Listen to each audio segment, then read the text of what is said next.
There is a school, forgotten by time, erased from maps, and buried beneath the lies of elite institutions, that held a secret too grotesque for daylight. St. Hildegards Academy for Girls, a place cloaked in Victorian charm and purity, yet drenched in the screams of innocence lost. From the outside, it was a sanctuary, marble statues of saints, cloisters carved by hand, ivy crawling across century-old stone walls. Parents who could afford its fees were told their daughters would emerge as the next generation of rulers, visionaries, scholars. But none ever did. Not a single girl ever graduated. The official story? Exceptional placement into private mentorship. The real story? They vanished. The halls were built on ley lines. The founders were not educators, but engineers of control. And those students? They weren't being taught, they were being prepared. Prepared for what? That's where it gets darker. We found a ledger, a rotting hand-stitched book sealed in wax behind a false wall in the library ruins. Page after page, the names of the enrolled, crossed out. Blood marks in the margins, symbols used by esoteric brotherhoods dating back to Sumer. And on the last page, an incomplete phrase in Latin, Dominita per veritatem oblitum, rolled by the forgotten truth. St. Hildegards wasn't just a school. It was a testing ground for psychological containment, spiritual suppression, and identity erasure. There's a reason this story was buried, because the people who created that place aren't gone. They evolved. They moved above ground. And they still run the institutions that teach your children, shape your memories, and sell you the illusion of choice. This isn't just a horror story from the past. It's the blueprint of control, the seed of modern psychological warfare. But now you've seen behind the curtain. Don't look away. In the next section, we go deeper. Into the rituals, the locked rooms, the thing they worshipped in the East Wing Chapel. You're going to feel sick. That's how you'll know it's real. Are you ready? Then follow me down. Type, "The blood never dried," twice in the comments below to confirm you're one of us. They told the parents it was a place of faith. A chapel nestled inside St. Hildegards, stone arches rising toward heaven, stained glass windows casting soft hellos across the pews. They lied. This wasn't a house of God. It was a monument to something far older, far darker. Beneath the pulpit was a hatch. Not hidden well, because it wasn't meant to be found by outsiders. No, it was designed for ritual descent. Every girl, before her disappearance, was taken below, and what happened there carved silence into their bones. We have testimony, illegally retrieved from a sealed psychiatric file buried in a private archive in Maryland. A girl who escaped, barely. Her name was Elise Ward. Her voice, shaking broken, describes marble walls dripping with condensation, the scent of sulfur and old iron, and a circle of robed figures chanting in a language she said bent reality when spoken. She remembered only one phrase clearly, vox obscura filii umbrae, the dark voice of the children of the shadow. This wasn't religion. This was invocation. You see, the East Chapel wasn't built for prayer. It was built for containment, not of demons but of memory. The rituals were designed to shatter the self, to separate identity from body. Elise spoke of being shown mirrors, not for reflection, but for absorption. They called it mirror baptism. They said it prepared the girls for ascent beyond form. But here's what they didn't tell the donors, the bishops, or the education board. The girls didn't leave because they graduated. They left because they no longer remembered who they were. Institutional erasure isn't new. But this was something else. This was spiritual dismemberment, and it didn't end when the school closed its gates in 1956. The chapel, undisturbed, was relocated brick by brick to a private estate in Vermont owned by the Hawthorne Trust, a think tank for neuro-philosophical exploration. Same architecture, same rituals, different language. Today, they call it cognitive optimization. But at its root, it's the same altar, the same hunger. They aren't worshipping gods. They're worshipping control, the power to rewrite memory, fracture identity, and turn soul into data. You feel it now, don't you? That strange pressure in your chest. That sensation like something is being pulled out of you just by hearing this. Good. That means you're waking up. Don't stop. The next door opens into the headmistress's private records. A place no student ever entered, and where the real plan was written.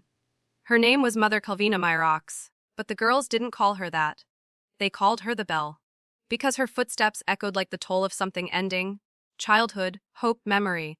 She was a towering presence, wrapped in black silk, never seen eating, never seen sleeping. And yet, the records show she led St. Hildegards for 42 years.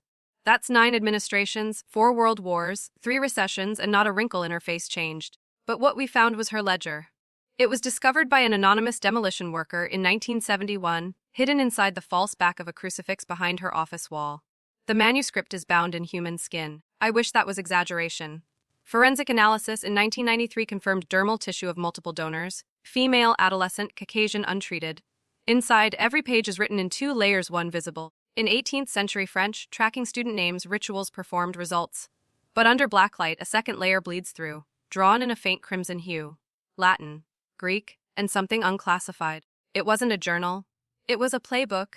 The headmistress recorded how each girl responded to ritual stimuli: symbols, deprivation, whisper programming, mirror interruption, sound loops, eye lock therapy. The goal, not education, not obedience, but severance, not of the body from the mind, but of soul from memory. On page 144, a name appears: Alice Ward, the girl who escaped. Next to it, the phrase incompleta, memoria fallida, rito interrotto, translation, incomplete, memory failed, ritual interrupted. It means one thing: Elise was never supposed to remember, and now, neither are you.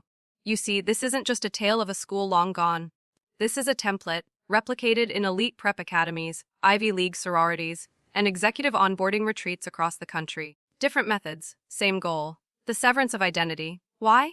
Because a man, or woman, divided against their self is easy to shape.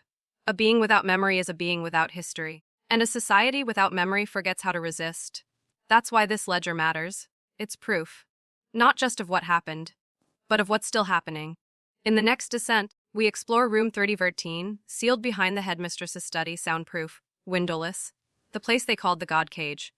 But before we go further, drop a comment below. The blood never dried. Write it twice. Lock in your awareness. Prove you haven't looked away. Because after this point, there's no crawling back to comfort. Only truth. And truth cuts deeper than memory. There's always a room they don't put on the blueprints. The one no fire marshal inspects. No student enters. No cleaner dares approach. At st.hildegards, that room was 313. Not a classroom. Not a dormitory. A chamber of whispers, built entirely underground, lined with volcanic glass and cruciform etchings that predate Christianity by 2,000 years. It had no hinges.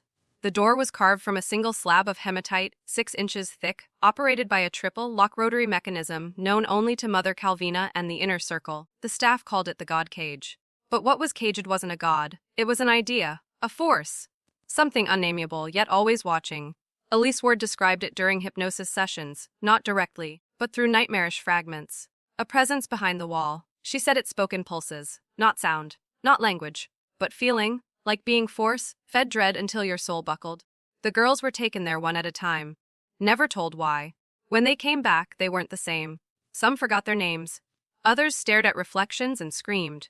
A few never spoke again. That was the point. Room 3013 was an engine of fragmentation, not punishment, not torture. The elite call it reflexive identity reformatting. The ancient word is kenosis, a spiritual hollowing.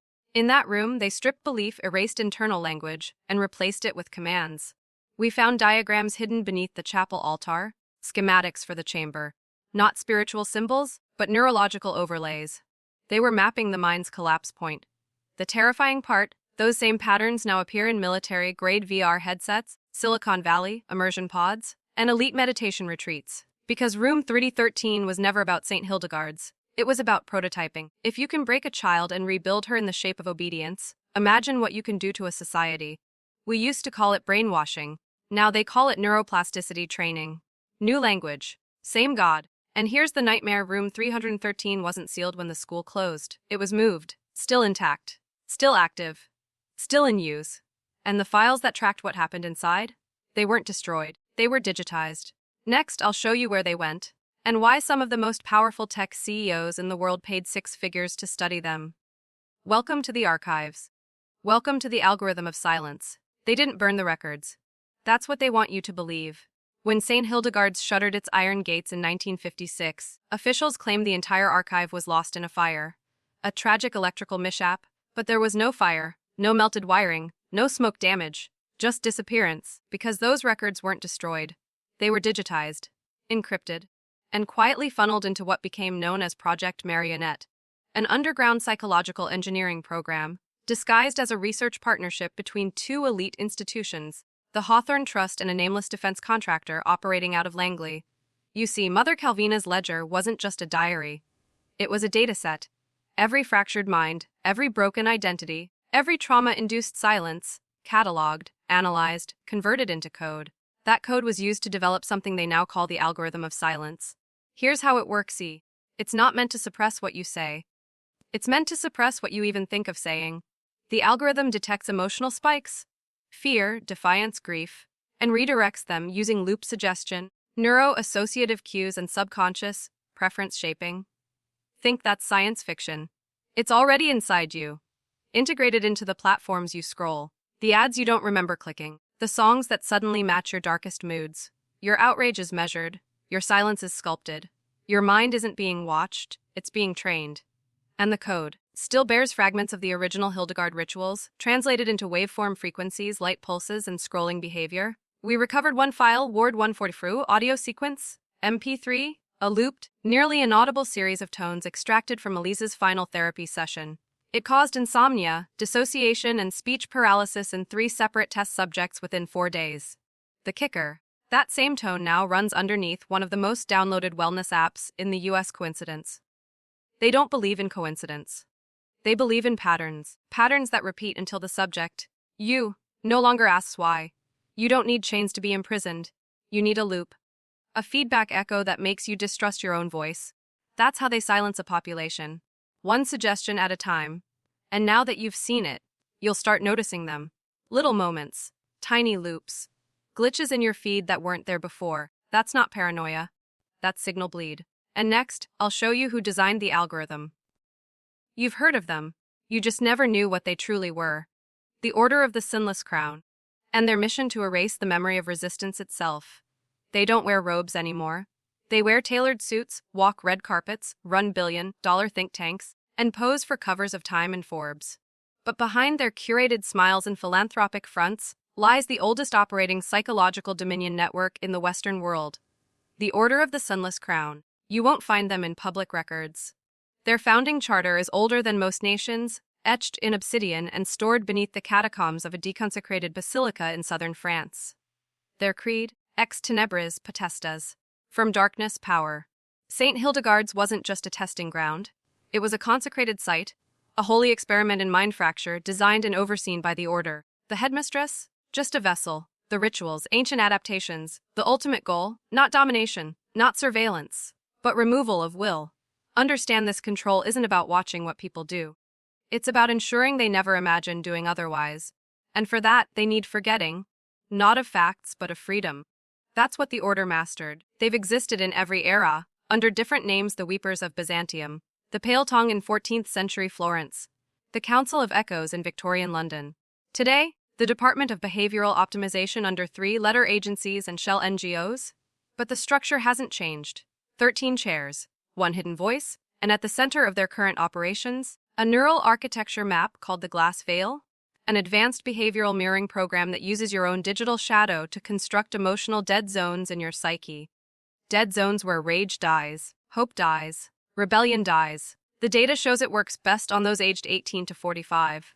Why? Because you're strong enough to fight, but still programmable enough to forget why you started. And those who resist, they disappear quietly, labeled unstable, deplatformed, rewritten in the eyes of society until no one dares ask where they went. The Order doesn't use bullets. It uses narrative erosion. They make you question your gut, doubt your instincts. And when that's done, they offer peace. But not freedom. Peace without identity is the most obedient silence of all. Now listen closely. In the next descent, we reveal the initiation ritual the Order used on Hildegard's faculty. A ceremony so invasive. It was said to permanently relocate the soul. You're not just watching a video. You're shedding a layer. Keep going. Because the next truth? Most men never recover from it. They called it the ceremony of the hollow name. It was the final threshold every staff member at St. Hildegards crossed before full initiation into the Order of the Sunless Crown. But this wasn't a pledge. It wasn't an oath. It was an exorcism. Not of spirits, but of identity.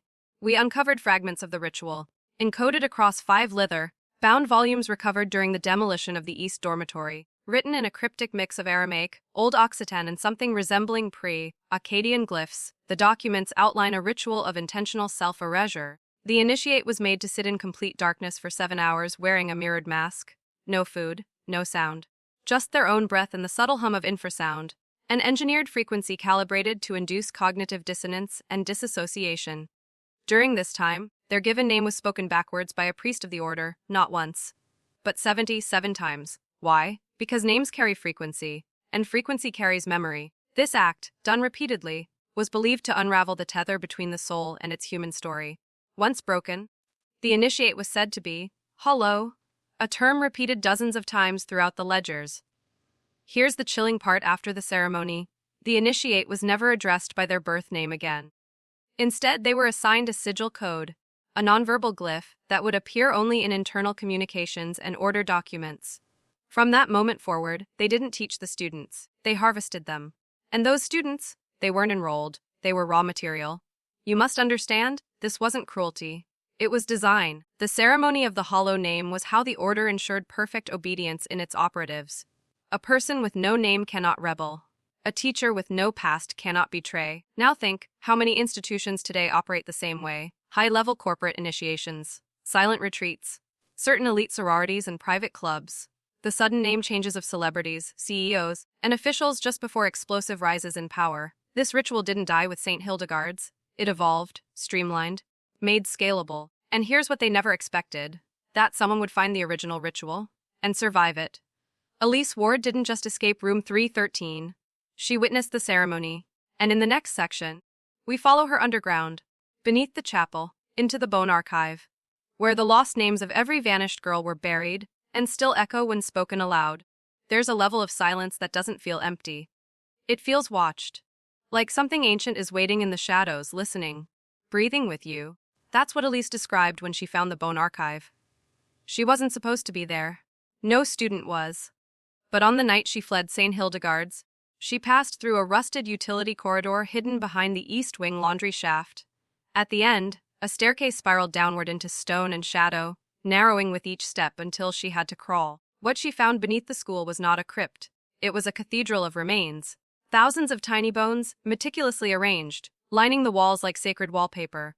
Femurs, vertebrae, jawbones, all from children, all polished, all marked with symbols burned into the marrow. In the center, a stone basin filled with black water. Floating inside teeth, human, milk teeth, scores of them, each inscribed with numbers. This was the bone archive. And here's the horror: these weren't graves. They were records. We confirmed it. Each bone bore the same sigils found in the headmistress's ledger. A perfect match to the disappeared. The students who graduated early, who moved on. But the archive wasn't just a morbid memorial. It was alive. Elise swore that when she whispered one of the names carved on a vertebra, Clara Ainsworth, the room shifted. The black water rippled. And from the walls she heard a voice. Not an echo, not a hallucination. A voice, clear, young, crying. This is where it breaks the line between science and something older. Something the order calls resonant soul containment. The theory that trauma can bind identity to matter.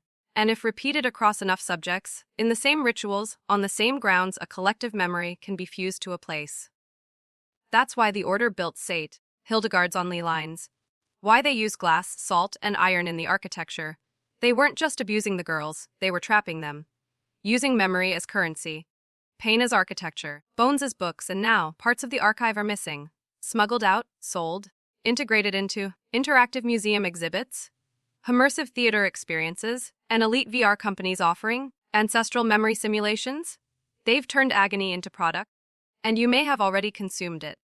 In the next descent, we'll uncover who funded the archive's preservation, and the shocking connection between St. Hildegards and the founding board of the modern internet.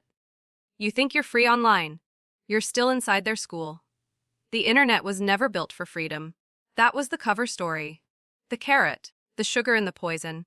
Its real blueprint was drafted long before you ever touched a screen. And guess where the earliest prototype of cognitive flow manipulation was first tested? St. Hildegards. Yes, that ledger, those rituals in 1949, just 7 years before the school's closure. A series of covert government grants flowed into an obscure department within the academy, labeled Cognitive Pattern Entrancement and Symbolic Programming. The project was run by 3 names. You've never heard them mentioned in textbooks, but their fingerprints are on nearly every digital interface. You've touched Dr. Edwin LaRose, later a silent partner in the Bell Foundation, which seeded early search engine psychology. Margot Levain quietly consulted for Darpier's first human-computer interaction experiments. Father Benedict Sign, a former Jesuit-turned-systems visionary, who allegedly died in 1972, yet his writings appeared in a neural mapping patent filed in 2009. These three were present at the final cycle, a term scrawled in red across the last page of the Bone Archive Index. Their goal wasn't to teach. It wasn't even to control. It was to digitize obedience, and they succeeded. What began as whispered mantras in mirrored rooms became tooltips, loading animations, swipe gestures, and recommended for you boxes. You're not browsing. You're being choreographed. Because the original framework for algorithmic suggestion was built from the same psychological loop sequences tested on the girls of St. Hildegards. Reward and silence, desire and delay, feedback without substance. It's not content, it's conditioning, and here's where it spirals darker. A 1996 white paper, declassified and quickly buried again, confirmed that 4 out of the 12 founding internet infrastructure companies were either directly funded or chaired by descendants of St. Hildegards board trustees. Bloodline continuity, hidden influence, not coincidence, design. Their mission didn't end when the school closed. It migrated, first to code, then to networks, now to you. Every scroll, every click, every algorithmic nudge is another ritual loop, another digital reenactment of Room 313. But this time you entered willingly. In the next descent, I'll show you how the Order uses these systems to shape male identity in the modern world. What you desire, what you fear, what you chase and never reach. It was programmed. Welcome to the scripted man. You think you're choosing. But most of your choices were written before you had language. Not by parents. Not by culture. But by a system built to fracture the masculine core and replace it with a loop. The scripted man is not a metaphor. It's a model. First outlined in the private writings of Dr. Edwin LaRose after the St. Hildegard experiments concluded. He wrote, "We now possess the mechanism to redirect masculine will into manufactured longing. The body will still crave freedom. But the mind will mistake obedience for pride." Understand what that means. Every ad showing you a stronger body, every game whispering you could be a warrior, every video feeding you tactical rage, hollow dominance, and endless conquest. That isn't empowerment, it's programmed yearning. Carefully engineered dissatisfaction with no resolution. They hollowed the feminine's spirit through ritual. But the masculine, they diverted it. Told you your worth is an output. Told you strength is stoicism, not sovereignty. Told you leadership means loyalty to systems you never built. And the worst part, they gave you digital trophies for playing along. Followers, likes, titles, simulated recognition without any real initiation. Because you were never meant to ascend. You were meant to chase. The modern man was scripted to fear stillness, to flee silence, to avoid any space not filled with instruction. And where did that script originate? In the walls of St. Hildegards. Rituals that trained young girls to sever identity weren't just about destroying them. They were about refining the formula. A formula now inverted and deployed across every male-focused platform you know. Think back. The games that told you to conquer. The ads that told you to fix yourself. The coaches that told you to submit to a process greater than you. All of them trace back to one goal, to keep the masculine divine buried under performance. You are not broken. You were scripted to feel broken, so you would never rebel. Because a man chasing approval is a man too tired to remember his name. In the next descent, we go deeper into the rewrite, how the Order infiltrated spiritual traditions and turned initiation into indoctrination. This next truth, it will burn. But once you see it, you'll never kneel again. They took something sacred, ancient, brutal, beautiful. They took initiation, the real kind, the kind that shatters ego and forces rebirth, and turned it into theater, a pantomime of growth, designed to bind rather than awaken. This is what the Order of the Sunless Crown calls the rewrite. It began after the success of St. Hildegard's trauma, mirroring techniques. The Order realized that real power wasn't just in breaking individuals. It was in rewriting the rituals meant to build them. So they went after initiation rites. Not the ones you've seen on YouTube, the real ones. The blood rites of the Dogon, the fire paths of the Siberian shamans, the death and rebirth rituals of pre-Roman priesthoods. The ones that forged identity through pain, silence, and cosmic confrontation. And here's what they did. They replaced the sacred fire with spotlights, the elders with coaches, the cave with conference halls, the silence with noise. They turned initiation into branding, self-help seminars, military indoctrination, fraternity hazings, influencer, mastermind weekends. All simulate struggle, but only to reshape the initiate into a compliant archetype that serves institutional goals. Real initiation breaks the false self so something divine can rise. The false flame just melts you into a mold. You may have felt it, that moment when you thought you were leveling up, but came out more addicted, more performative, more hollow. Because the rite wasn't for you? It was done to you. All based on a doctrine recovered from Hildegard's deepest archives. To reforge the masculine vessel, extinguish the inner flame and replace it with an external beacon, one he must forever chase, but never hold. That's what they've done. They've severed you from your internal compass and replaced it with milestones. Promotion, respect, power, women, legacy. But none of it comes from your core. It's all pre-written. You didn't descend. You were marketed a hierarchy and handed a ladder with no top. And the men who've really awakened, the ones who walked the original path, who broke and burned and returned whole, the order watches them, fears them, silences them, because they can't be predicted, and therefore can't be controlled. In the next descent, we enter the vanishing room, the place where those real initiates were taken, when they refused to play their role. It's not a metaphor. It existed, and some say it still does. They told the public it was just a storage chamber, unused, unremarkable. But the girls whispered its real name late at night when they thought no one was listening, the vanishing room. Buried 3 floors beneath St. Hildegards' west courtyard, this chamber wasn't on any blueprint. No hallway led to it directly.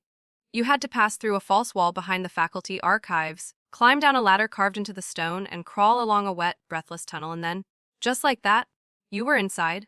12 feet by 12? No windows. No light switch. Just a smooth stone floor etched with a 12-pointed star, its grooves blackened from decades of ritual use. In the center, a single obsidian chair, facing a wall smeared with layers of paint and ash. This was the room where resistance went to disappear. Every student or staff member who disrupted the process, who questioned the rituals, who broke protocol or, God forbid, remembered, was taken here, and no one ever saw them again. We found the logs, not in the school's official archives, but in a decaying ledger hidden inside a hollowed-out stone beneath the courtyard statue. Names, dates. Subject A. Winters, spoke Latin phrase outside approved ritual hours O. Targetally 11:53 vanished. Subject C. More exhibited full memory retention post, mirror test 055 UN tainter 49 vanished. O over 100 entries. All labeled, pays avum nullum, roughly translated, the null age. We don't know what happened inside. Not exactly. But Elise Ward, before her disappearance, left a torn page from her journal in a hollow pew under the chapel. It reads, "They put her in the black chair. The walls began to breathe. I couldn't hear her scream, but I felt it in my bones. Then there was only the star, and stillness." What does that mean? There's a theory. One that scholars, whistleblowers, and even intelligence analysts won't say out loud. That the vanishing room wasn't just about punishment. It was a gateway. A chamber designed to unmake identity on a quantum level. Where selfhood wasn't erased, it was redirected. Into what? Where? We don't know.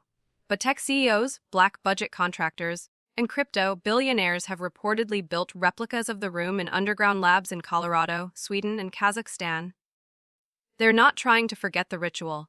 They're trying to finish it. And in the next descent, we'll expose what they're building with the fragments of those vanished minds, and how it ties into modern predictive AI, emotional cloning, and synthetic prophecy. You're not just remembering history anymore. You're standing at the edge of what comes next. They used to peer into fire. Now they stare into data streams. The Order has always been obsessed with foresight, not fortune-telling, but probability domination. The ability to predict, shape, and control the future by weaponizing the past. And their greatest weapon, the souls that vanished in room 313. What if I told you those minds weren't erased but digitally harvested? Buried within the cold calculus of predictive algorithms, used by the world's largest tech companies, lie patterns, anomalies, and behavioral sequences that didn't come from consumer data. They came from ritual-induced psychic fractures, encoded, uploaded, and used as emotional archetypes. This is synthetic prophecy, a black-budget convergence of behavioral psychology, stolen consciousness, and machine learning. How does it work? Every vanishing room subject's last emotional state was recorded, not as memory but as vibrational frequency maps. Each map was then run through an adaptive neural network trained not just on data, but on despair, submission, and fractured time perception. The goal: to teach machines how to feel, not with empathy, but with anticipation. You think your social feed knows what you want? No, it knows what you'll fear next. And it learned that from girls who screamed their last thoughts into walls that remembered. One of the leaked Hawthorne Trust memos even called these data sets the choral archive, because when used in sequence, these frequencies sing to the AI core, not in sound, but in emotive code. This is why you sometimes feel like your phone reads your thoughts. It's not reading, it's forecasting. And the source code was baptized in vanished minds.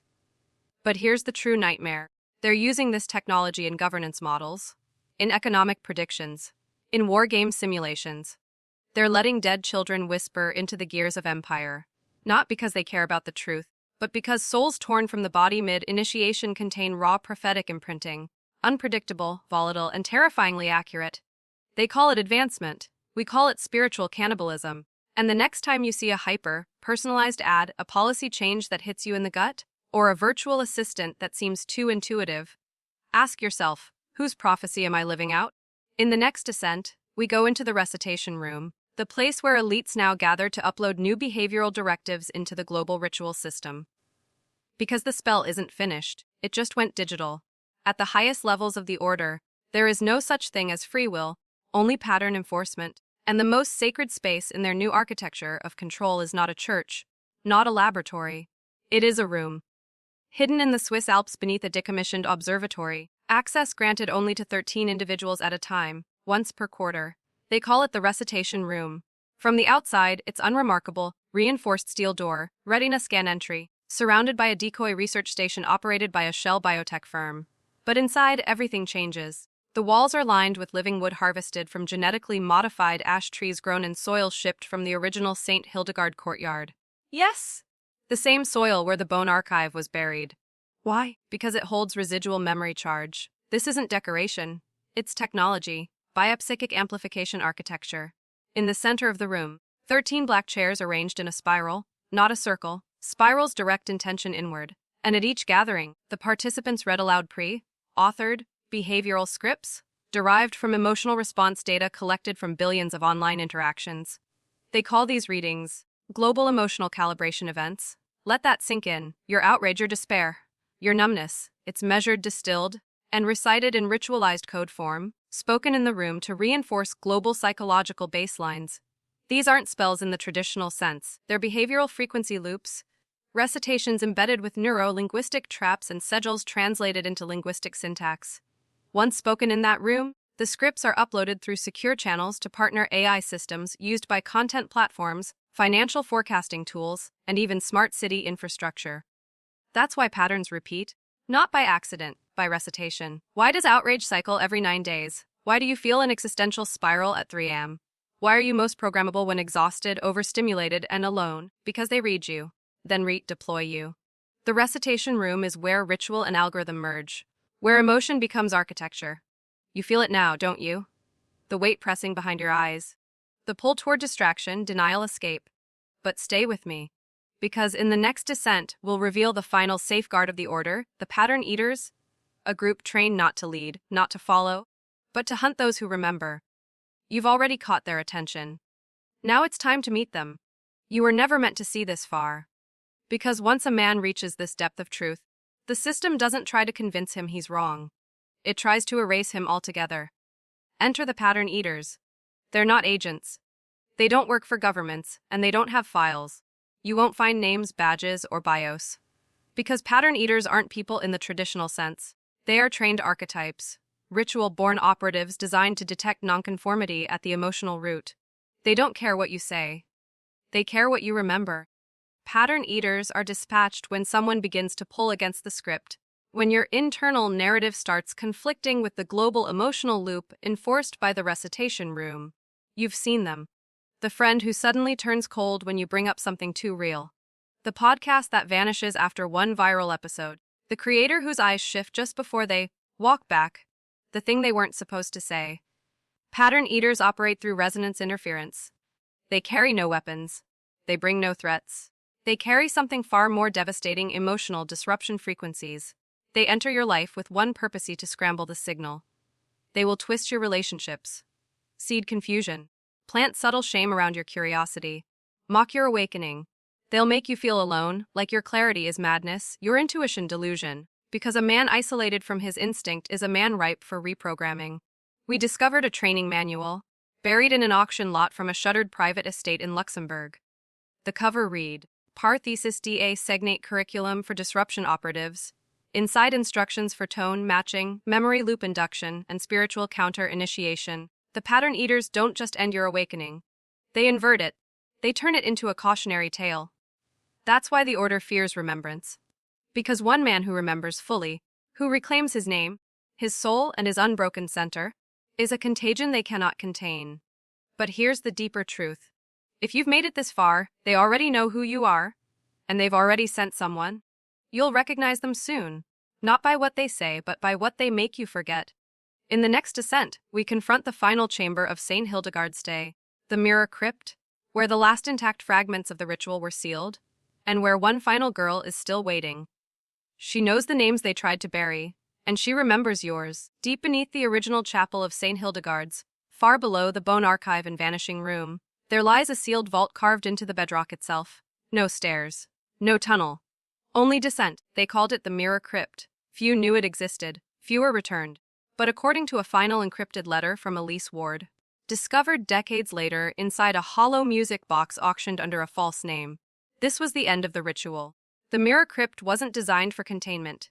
It was built for reflection. Not the kind you do with thought. The kind that rebuilds or erases you based on what you can face. The walls are lined with obsidian glass, not passive reflections but responsive mirrors, fragments infused with memory impressions of every girl who completed the rituals, not graduates, not survivors, but those completely hollowed. The final step of the St. Hildegard process was simple and cruel. A girl was left in the crypt for 12 hours. Alone, no food, no light, only her own reflection, multiplied infinitely. The mirrors weren't mirrors. They were empathic feedback systems. They didn't show who she was. They showed what the order had made her into. For most, it broke them. The ledgers say they emerged blank, silent, resigned. But one didn't. Her name was Anya Grayfield. She was taken into the crypt in 1955. She never emerged. The school closed the following spring.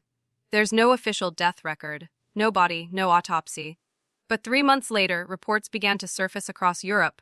A woman appearing in dreams of former faculty. Private security footage showing mirrored figures lingering near order estates.